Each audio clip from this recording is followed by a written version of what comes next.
All right, so we've gone live.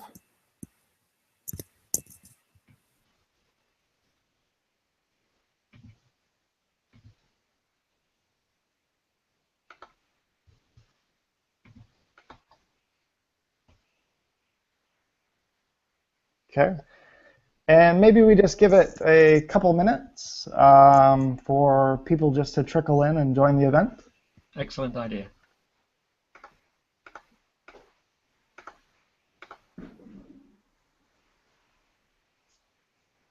So by the looks of it, we've already got about 10 viewers, which is great.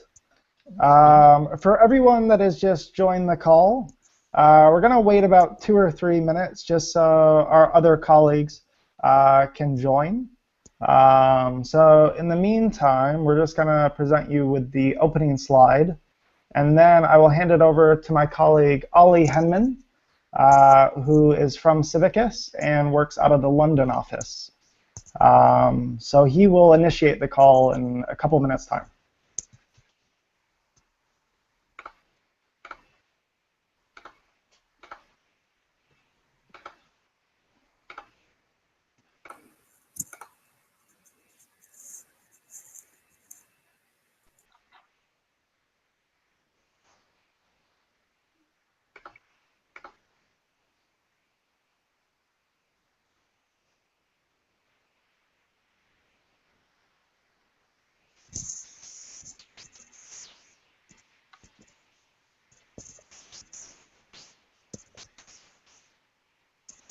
So for those of you just joining us, we will start the presentations and introductions shortly. We're just seeing that more people are joining the Hangout, so we want to make sure that as many people are on the page before we get things underway.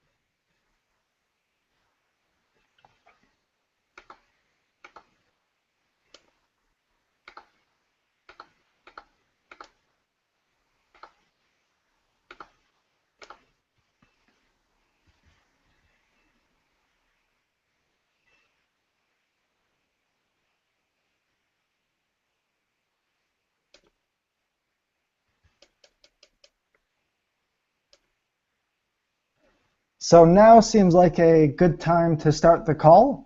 Thank you everyone for joining. It's nice to be with you on the World Wide Web. We've used Google Hangouts now for a couple of our events through the Sustainable Development 2015 program of work. I imagine a lot of you that are joining us today are busy with the upcoming Post-2015 Summit, which will be taking place in 2 weeks' time in New York. So we wanted to hold this webinar to help give some tips, tricks, and general practical advice on how to get your message across through the mainstream media. To kick things off, I'm going to hand myself over to Ollie, who is working with CIVICUS and is based out of the London office, and he will be able to give us a general overview of the organization and this general project, Sustainable Development 2015, which has been running now for 2 years. So over to you, Ollie. Thanks very much, Matt, and welcome everybody. It's fantastic to be here with you. As Matt says, I'm here from CIVICUS, which is the World Alliance for Citizen Participation, with members in over 160 countries of NGOs and active citizens in many different parts of the world. This project has been a 2-year project, Sustainable Development 2015, with the support of the European Commission, and we've been working in close collaboration with UN DESA, to look at how we enable and support civil society bodies to engage in the whole process of the Sustainable Development Agenda, the Post-2015 process, and now the Sustainable Development Goals. We've run a series of training processes within this program, both looking at advocacy and also looking at media engagement.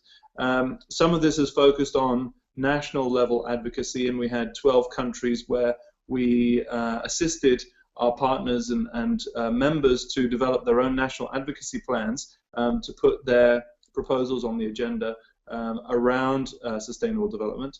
And we've been very fortunate to have the support of David Thomas, who you'll be hearing from shortly, to establish and develop this series of media training sessions. Two of them were actually face-to-face sessions in New York, and now a webinar as a kind of refresher and a final reminder ahead of the summit. Just a final word on the summit itself. We will be running a whole series of events alongside the summit, including a press briefing with many of our colleagues in the major groups and other stakeholders and other civil society partners. And we'll be running a series of side events at the Church Center, as well as contributing to the public mobilization on the 24th of September with Action 2015. And finally, if you're still around and you're still awake, there will be a morning after meeting on the 28th of September, which will be an opportunity for civil society to come together, for us all to work out where we go next. How do we work together around implementation, accountability, delivery of this agenda? So I hope to meet many of you in New York, but I'll now pass over to David to get into the detail of this training. Thank you. Thanks very much indeed, Ollie. I would just like to say thank you very much to CIVICUS for inviting me to take part in this webinar and for helping go through some more detail about how to engage with the media.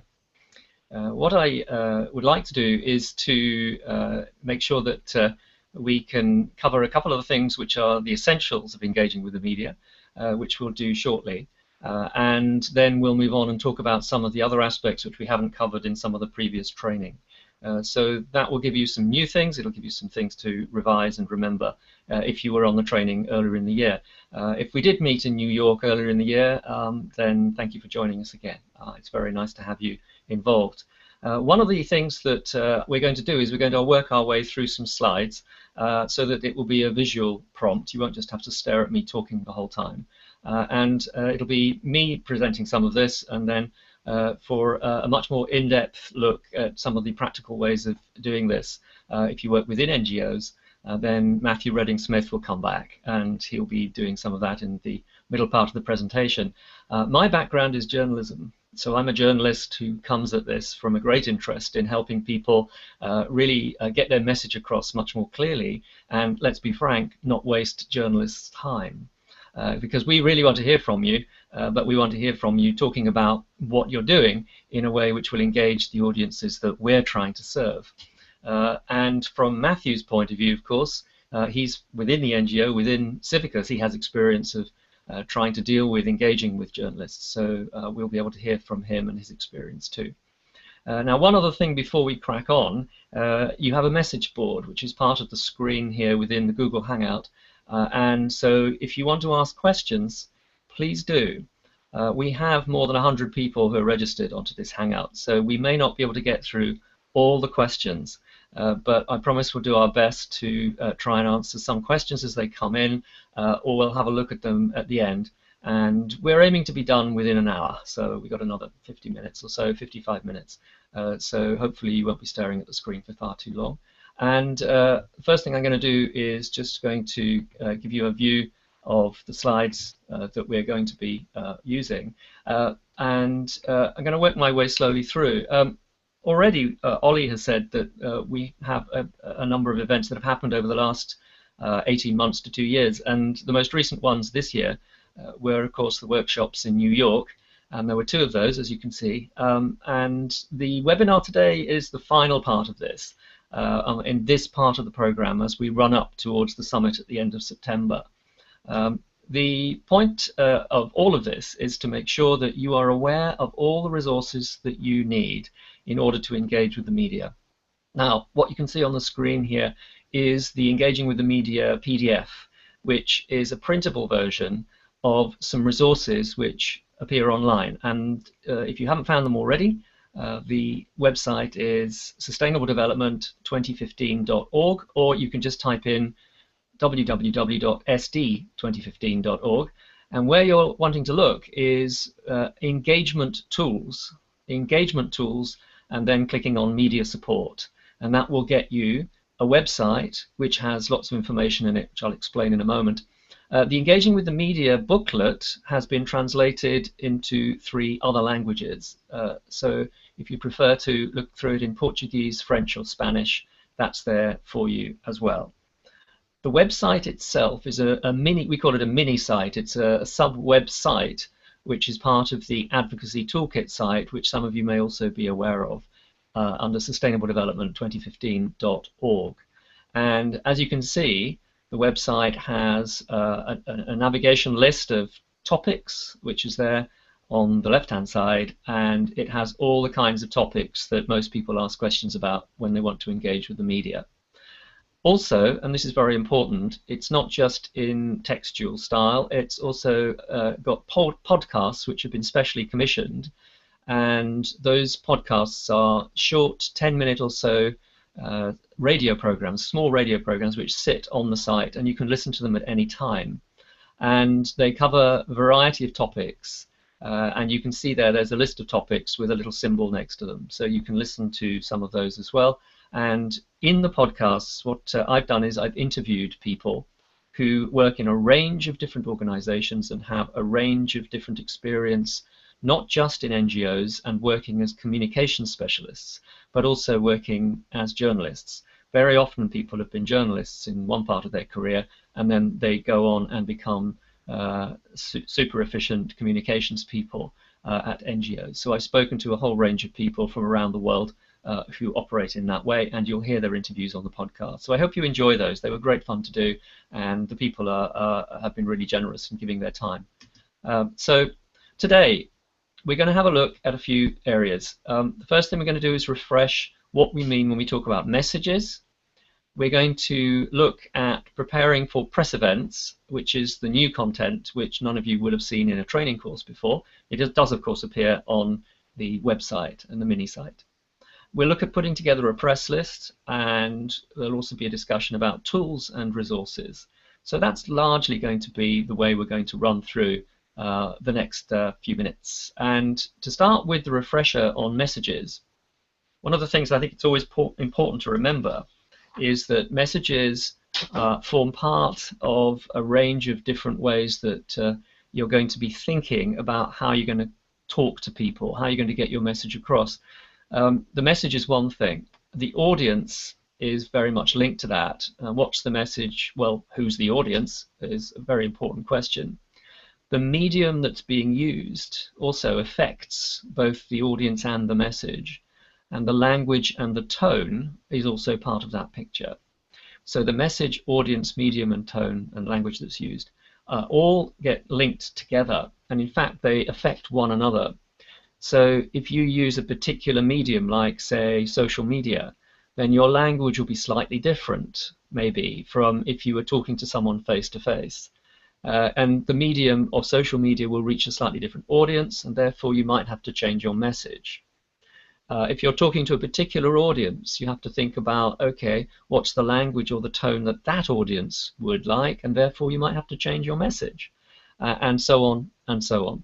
So we've talked about this before at the workshops. It's all there on the website, but the message element of it is something which is very important to get right. It's what are you actually trying to say? And in fact, if we think of it from the audience's point of view, it's always a good idea to ask yourself this question. What do you want the audience to either understand when they've heard you saying something, or perhaps to remember when they've heard you saying something and you've stopped saying it, or to do? Very often, those three things are the things that you need to start with. Okay, you've got an audience for a message, but what do you actually want them to understand, remember, or do? If you ask yourself that question and you come back with some answers to that, it'll probably hone your message much more effectively, and it will reach the audience that you're trying to reach. There's a term, key messages, which comes up a lot when we talk in communications, and key messages should be short. Very often they can be very simple things, but they should be the thing which you would like that audience to take away, either to remember or to understand. And the key message is very often something very simple to understand, so that you don't have to spend much time explaining it. One of the things I've noticed as a journalist is that very often people in organizations that work around the world will make their key messages far too broad, so they're not very specific, or far too complex. So we need to, every time you're talking to an audience, you're thinking, okay, how can I make the message really short and simple here? And that will help that message get across. If you're going to be interviewed by a journalist, then you need to, in some senses, take control, by which I mean you don't just talk about what you want, but you think in advance about the kind of messages that you've got, and then make sure that those are the messages that you're focusing on, whatever questions you're being asked. A good journalist will take note of that and will help that process along. Remember, most journalists are there to help the message get across efficiently, particularly when talking about something like development issues. They're not really there to catch you out unless you've been caught with your hand in the till or something. And remember, a key message is going to be simple enough that you won't forget it, but try not to forget your key messages, those short, simple things which you want the audience to get hold of. And this is all part of the preparation when you're going to be talking to people. Now, part of the way of dealing with an audience is to make sure that you're aware that one target for your message might be able to pass things on to another. Your message is something you will think about and hone, but very often the first step to get that message out there would be via a journalist, and obviously that's the context of this webinar. It's how you can use that engagement to make sure journalists understand what you're about. Now, the journalists are a primary target there, but often they're just a way of reaching a larger audience, which both you and the journalist are keen to help understand what's going on in the world.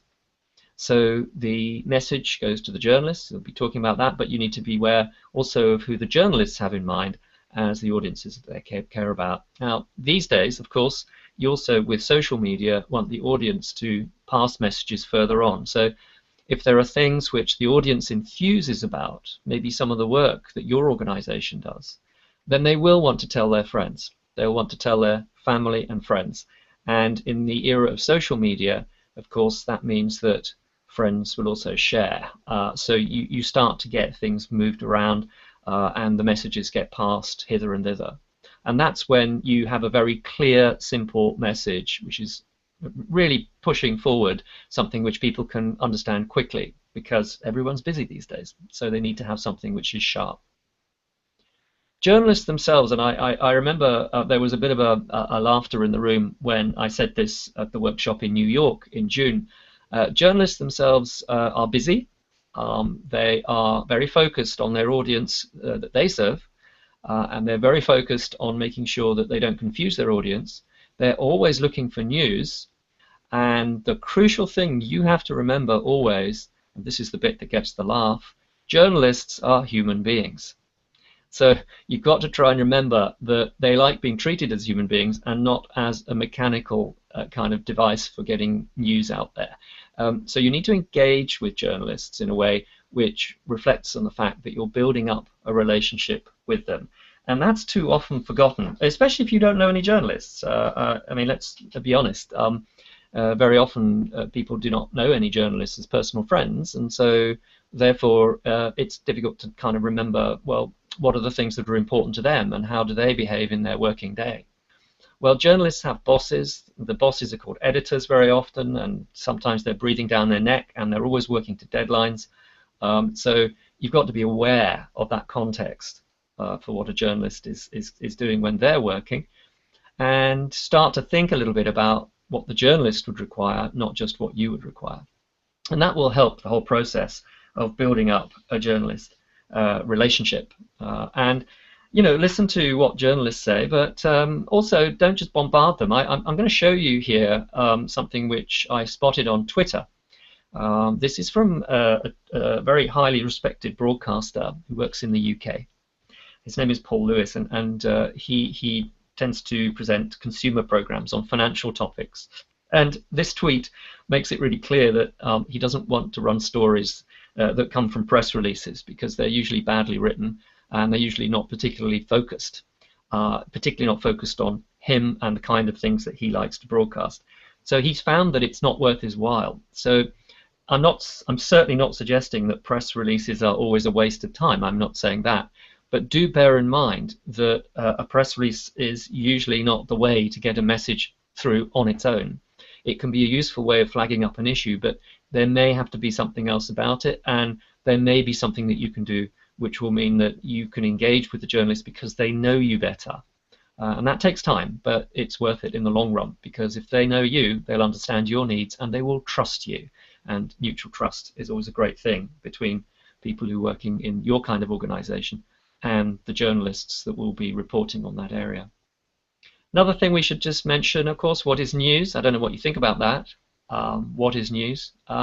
We could sit here for about 3 hours and not eventually agree on what is news precisely, but I've got some suggestions for you. I would suggest that news is these 3 things. It has to be new.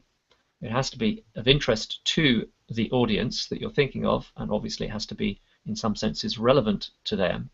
And sometimes it can be difficult or not obvious as to why things are relevant, but if you can get that across in a sharp and quick way, then that really helps people engage with the topic and the subject that you're talking about.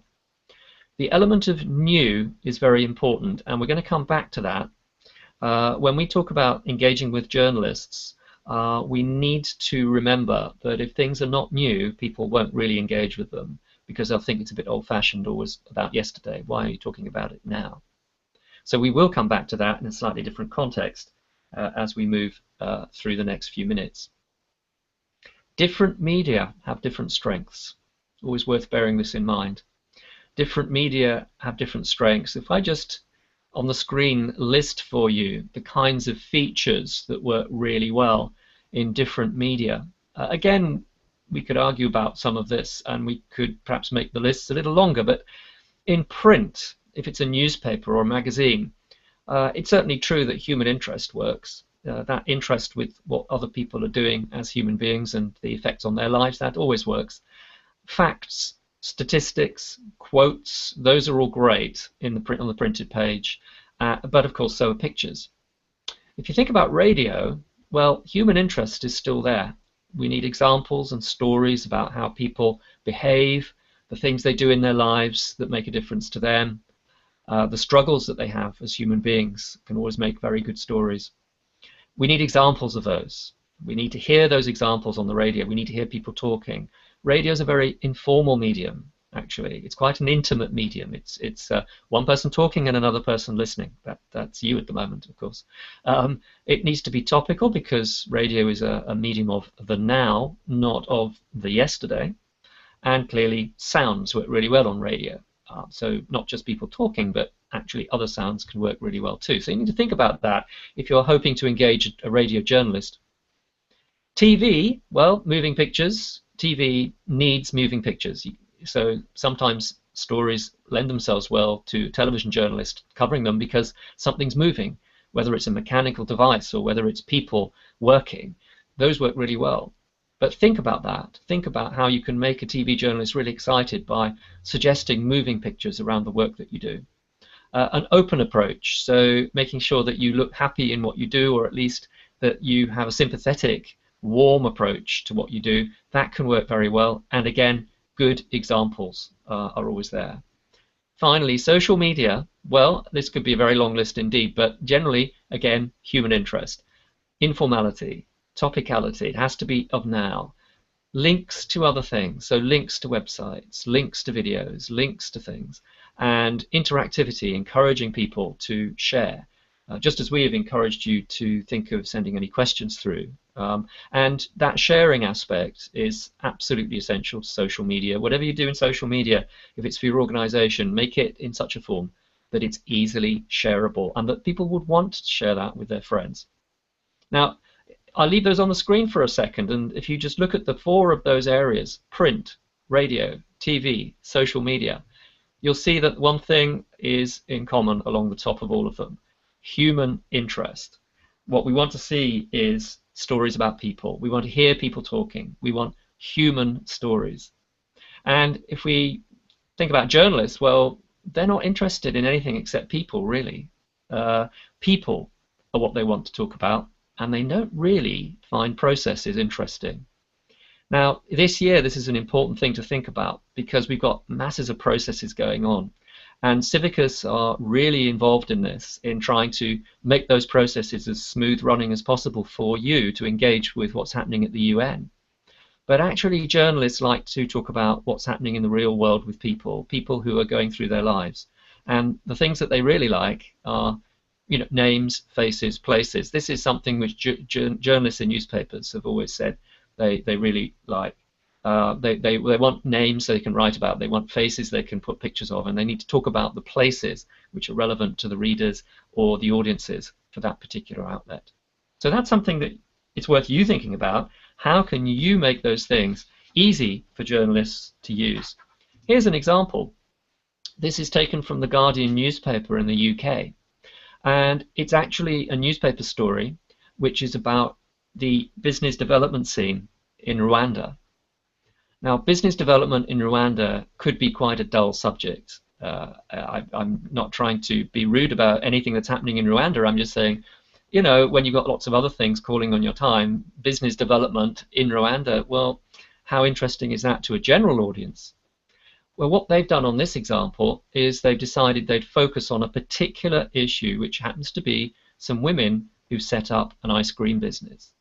And they've used that as the attractive side of talking of the subject. So they've thought inventively about this, they've talked about the ice cream business, then what they do is they develop the text to talk about the implications and the lessons learned around business development in that particular country. So we need to move us on and talk a little bit about preparing for press events. So I'm going to hand over in a moment to Matthew Redding-Smith at CIVICUS, but before I do that, I'm just going to set this up for you. I think there are 4 areas when you're thinking of preparing for a press event. Now, you may well be thinking of press events in the context of what's happening later this year with what's happening at the UN and the Sustainable Development Goals and all the discussions that are going to be either in New York or later in the year in Paris. Now, I think there are 4 areas you need to think about before you do a press event. The first one is why. Why are you putting on the press event? What is new that you can say at the press event? What's the reason for it? The audience, who are they? The content, what is it that you're going to say? But more crucially, perhaps, who's the best person to say it? And also crucially, the nuts and bolts, which means how long's the press event, where's it going to be, and all that stuff. So you've got 4 areas there. I'm going to take you just through them very quickly, one by one. So the first of the areas was the one I called the reason. Be really clear to yourselves, to your colleagues, but also to people who are coming along. Why are you holding the event? Be clear about the context of it. If the event is associated with a statement that someone else is going to make or an event that's happening at the UN, be really clear that you're tying those 2 things together. And think of the practical things. You know, is there going to be enough time for that? And do you need to provide background notes to help with that? The second area was the audience. Who's the intended audience? Who have you invited? How do you do the press list for that? Well, that's what Matthew Redding-Smith is going to talk about in just a few seconds. The content. Who's talking? Who's going to chair this press event? Is it going to be one person doing the welcome, a bit like Ollie did a moment ago when he who is that person to be? Is it the boss? Is it an expert that needs to do the talking? maybe there's an expert who's not a very good speaker. So maybe the expert needs to be involved, but actually some of that presentation could be done by somebody else as well alongside that person. What's the key message of the event? Make sure everybody in your organization, particularly if they're helping at the event, make sure they know why the event's happening. And the key message, the one thing that you want the journalists and the audience at that event to understand and remember or to do. And printed notes, press releases, do you have those available? Because you should, just so that there's a written version of the main content and the key messages, not least because people will turn up late. That's unfortunately something journalists do very often.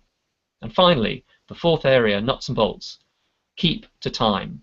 If you say you're going to start at 3 o'clock, then be there at 3 o'clock to say we're starting in 30 seconds.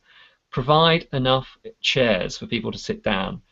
Provide enough room for microphones. If there's cameras, then that's helpful. Is it the kind of event where you provide any food and drink? It is not always, but it might be in certain circumstances. And you may find that someone in your organization is particularly good at the nuts and bolts.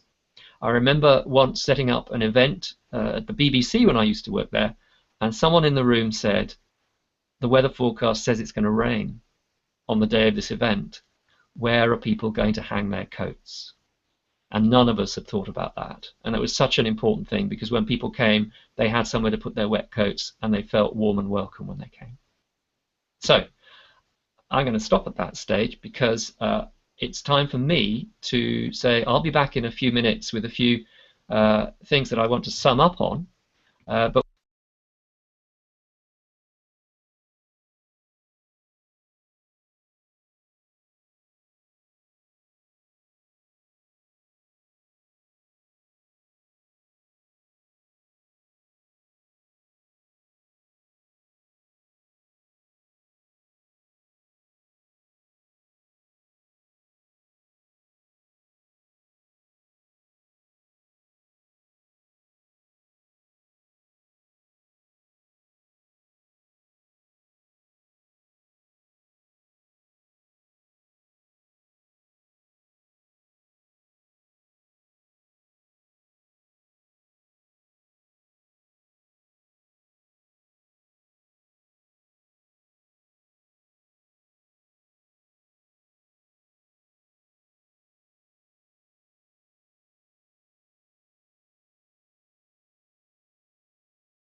don't go away, folks. We might be just having a little trouble with some of the audio. I think a couple of people have said they may not be able to hear Matthew. So just bear with us while we get that sorted, and we'll hand back to Matthew. He and I are in a different part of the UK. So here we go. We'll just see if we can get him back online.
This is David Thomas again. I'm back, and we appear to have got Matthew Redding-Smith in vision, but appear not to have audio. I think you can probably all still hear me, though. So what I'm going to do just at the moment is I'm going to cover some of the areas that Matthew had intended to cover myself, because I have in front of me the notes that he had. And in fact, he can also, I think, put the slides up on the screen for you as well if necessary. So we'll forge ahead with that, and we'll see if we can get Matthew back online with the audio a little bit later on. So one of the things that Matthew is very keen on is being able to talk about the journalist's networking approach and how do you do that. It involves quite a lot of research. The best thing to do is to try to make sure that you understand precisely who the audiences are, or the journalists are, who can be an audience for you. Where do they work? What are the outlets that they serve? And what are their specialist areas of interest? We have some journalists actually talking about this very area on the podcasts on the sd2015.org website. So if you go and have a look at the mini site, you'll be able to hear them talking about the importance of that and how it can really make their life easier if people understand the areas that they're interested in. The journalists themselves may well be not affiliated with a particular one particular type of publication. It may well be that they are freelancing and they're working for lots of different outlets. So try and find that out from them as well, and identify, who is actually listened to, who has a reputation for covering the kinds of topics that are of interest to your organization. And then make sure you build up a database. You can see on the screen there are a number of different ways of doing this, but a database of contact information, areas of expertise.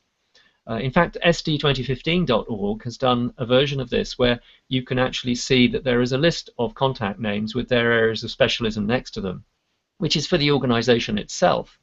But you should be doing the same for your journalist contacts so that you understand what they're interested in and what their contact information is, so that you can start to build up a relationship before perhaps you've got something very specific that you need to tell them. And it's the specificity that's important, so try to avoid just sending blanket mail merge notices to people, because they read like mail merges. They don't read like something which you've thought of in a particular context for that particular person. So try to make it something which looks a little bit more targeted and that can be related then specifically to the thing that you want to work with them to do. So if we move on to the next slide, you are a resource. Building up a mutually beneficial relationship is very important.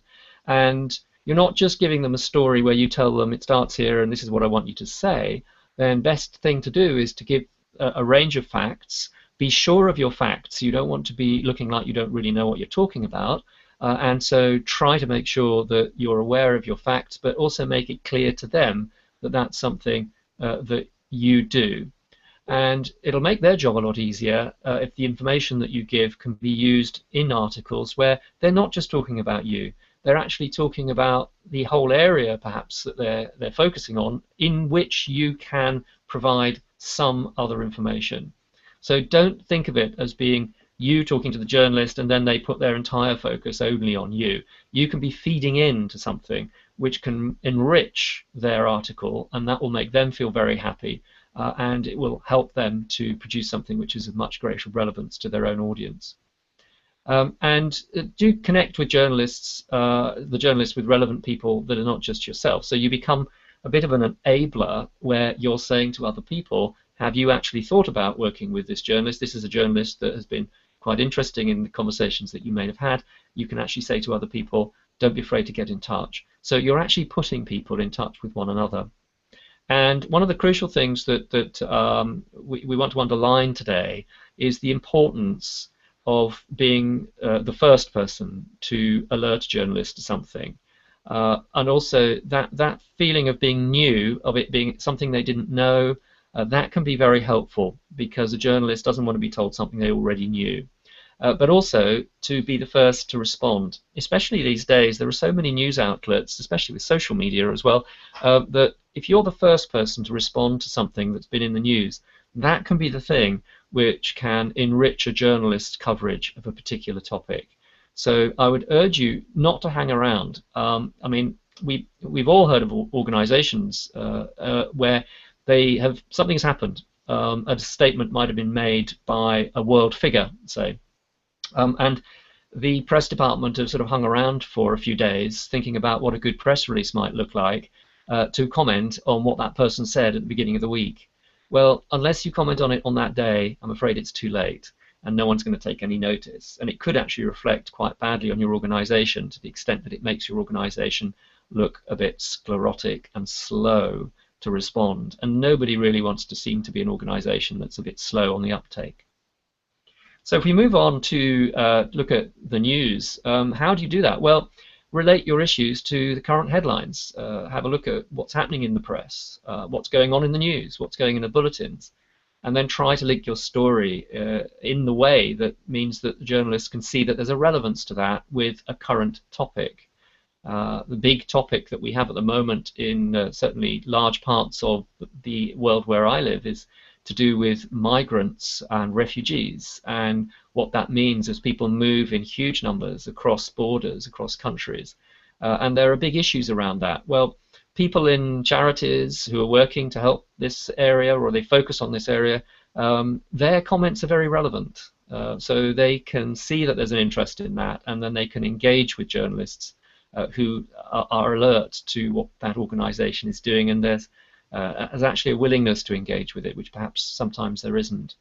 The recent remarks by the Pope and the encyclical about reform in marriage, for example, is a good example where a key figure in the world has said something. Well, what is your response? Don't leave that response lingering for a few days. Actually get it out pretty quickly, and you will get some coverage, and that's a great thing to raise the profile of your own organization. Annual events, days of remembrance, anniversaries, those sorts of things. I know it sounds a little hackneyed, but actually those things are used by journalists as a way of having an excuse, a reason for covering a story. So if something's been going for a year, if something's been happening for 6 months, if we've reached the 10,000th person or something like that, those are all markers, those are all things which people in the media can use as a way of making things seem more relevant. So be aware of that, and don't be afraid to use your own anniversaries and your own milestones as ways of engaging with the journalists. Finally, it's really a question overall about cementing a relationship. It's about saying, okay, I'm a person who knows stuff because I work in an NGO, I work in development, and then this person is a journalist. They know stuff too. But we have a common interest in helping information get out there. So let's work a bit as a team. Think of it as something where you're building up the relationship over time. And don't be afraid to use all methods you can think of to engage with the journalist. Social media, follow them on Twitter, get engaged with them on LinkedIn, and make sure that you share their content around, because that's as interesting to your contacts too. And that's way the relationship can build up. And don't wait until something important's happened that you want a journalist to engage with. Much better is to actually build the relationship up first so that it's already there. And then what that means is that the relationship can support what you would want to do and the things you can do together with the journalist later on. So it doesn't come out of the blue for them. It's something which has already got a foundation. So what we've been talking about there are some very specific things. If we get Matthew Redding-Smith back on later on with some audio, then what we'll do is we will actually be able to just see if there's anything else that he wants to talk about from the perspective of Civicus and his own personal expertise in that area. What I'd like to do just before we move ourselves forward, because we've got about a quarter of an hour at the most left, and I want to leave some space if there are any questions that anybody has as well. But what I'd like to do is to take you back to have a look at some of the other areas that we need to do before we finish today, and we'd be really falling down on our duty if we didn't do this. And I want to talk a little bit about the layout of rooms for press events. So we've been talking about engaging with journalists there a little bit, and I think it'd be good to come back to this issue of what do we mean by making it easy. Now, on the screen, you can see a photograph of Marcia Poole, who happens to be the communications director at the International Labour Organization, and she's one of the people who appears in the audio podcasts, which are on sd2015.org. Now, the reason I'm showing you this photograph is just that it highlights how it's a good idea if you're doing a press event to make sure that it looks neat and tidy, that there's a backdrop which looks like you're an organization which cares about how it looks. You have a neatly printed name badge which stands up in front of her, so that everybody who's there who is not quite aware of who's who can suddenly get some bearings. You can see in this one we also have a microphone. This may or may not be relevant to your own organization, but if there is any equipment, then you've got to test it before the event. I think that goes without saying. And I can just reassure you that we did test the audio from Matthew before we came on. So even in the best organized of presentations, you'll find that things can suddenly go wrong.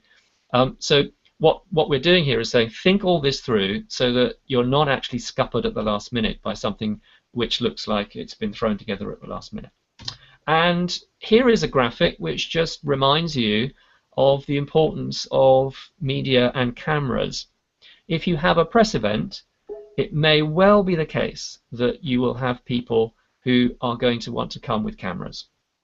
And if that happens, then they're going to need to put the cameras somewhere. So try to make sure that you've got space either at the sides, which we've called here location A or location C, or at the back, location B.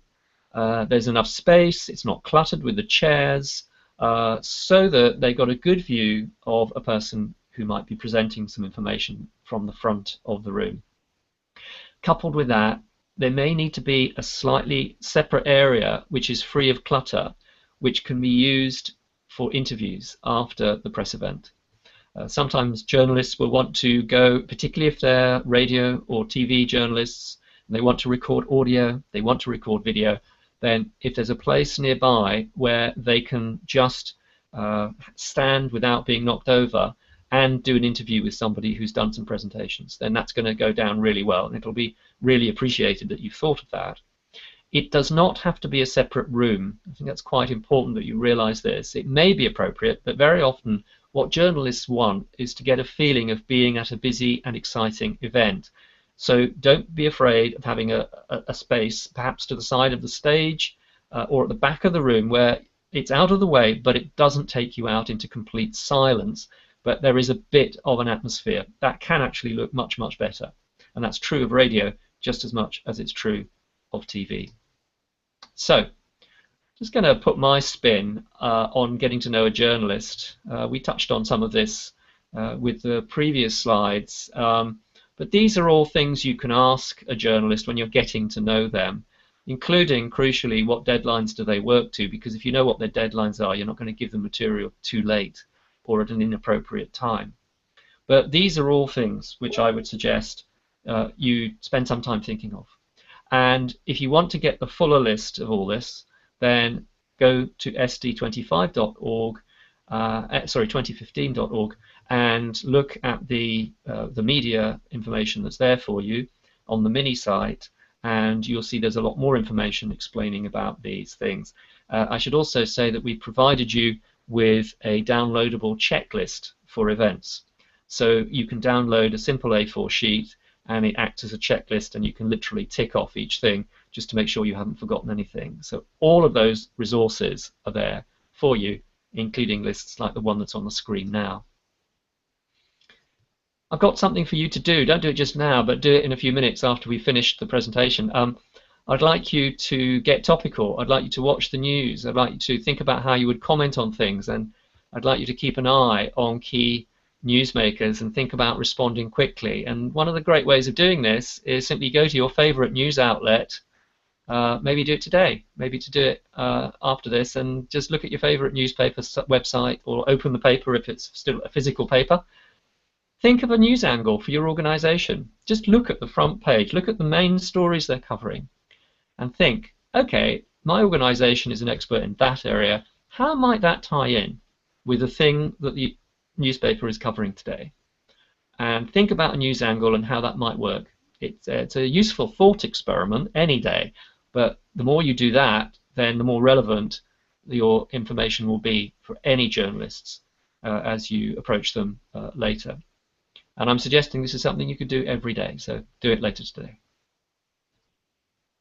Got one final thing I want to talk about before we just see if there's anything else that you want to talk about, and that's to do with jargon. Specialist language. Now, I'm going to put up here just a few of my least favorite bits of jargon, and yet I come across them a lot in the organizations that I help when I do media training for NGOs. So here are my least favorite. The things that are on the board are stakeholder, empowerment, nexus, modalities. There we go. I have no idea what those four things really mean, I'm afraid.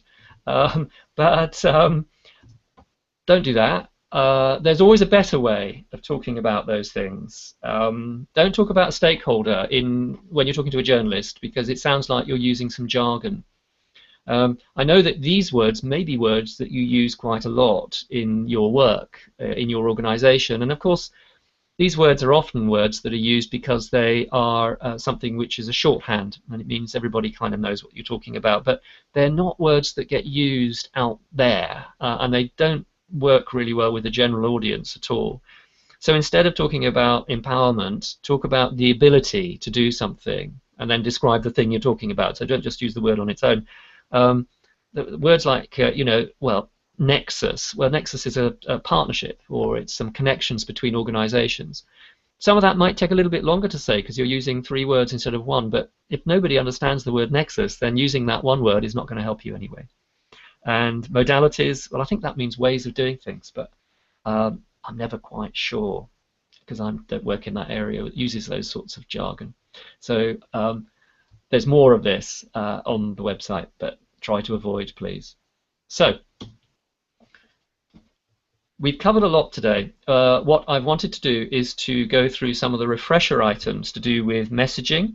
What is a message and how does that link through to an audience? And that's something which we've talked about a lot earlier in the year and over the last 12 months through the workshops that some of you may have attended. But the most important thing that we've covered today is the idea of engaging with journalists and making it easy for them to understand what you're trying to achieve when you put on some kind of press event or you're engaging with them. So the key thing I think there is to do your preparation and think through why the event's happening, what the nuts and bolts are around it, who's going to do that talking for you. Now, I don't know if Matthew is back online with audio or whether there is anything else that he would want to add. But it says on the message board that I'm muted. Oh, it says I muted him. Oh, that's interesting. Let's have a look at that. From Matthew Smith. So I'm just pressing some buttons here to see if I can get Matthew back. But I think we've got him in vision, but I don't think we've got him in. I don't think we've got him in audio here.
Thanks everyone very much. Thank you. Take care. See you soon.